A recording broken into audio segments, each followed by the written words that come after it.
Moving on now, Ukrainian President Volodymyr Zelensky has suggested the United States to take action against what he called dictators after US forces captured Venezuelan leader Nicolas Maduro in an overnight military operation. Zelensky did not hold back and made remarks after meeting with European national security advisors on Saturday. How should one react to this? What can I say? If it's possible to deal with dictators this way, then the U.S. knows what to do next.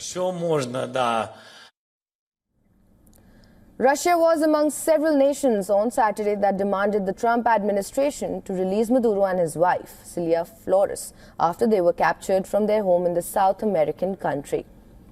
In other developments, Zelensky said Kiev is hopeful for a leader summit in the United States by the end of January in order to discuss proposals to end the war with Russia.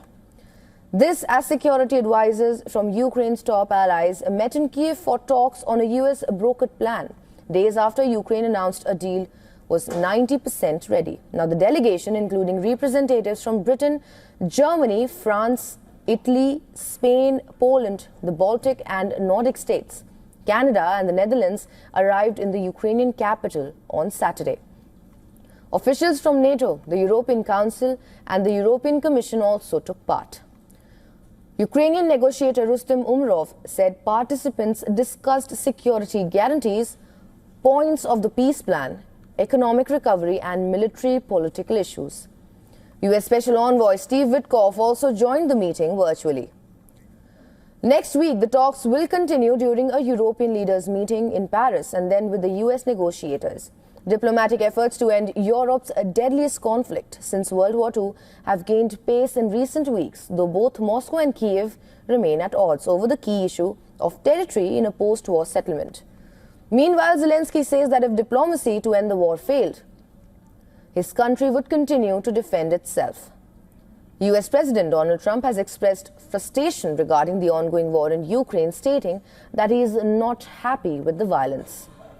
Saturday's meeting in Kiev capped a week marked by deadly strikes as well as a Russian claim denied by Ukraine that Kiev had launched drones at the residence of Russian President Vladimir Putin. Now, Russia, which is not participating directly in Ukraine's talk with the United States or Europeans and occupies around 20% of Ukraine, is pushing for full control of the country's eastern Donbas region as part of a deal.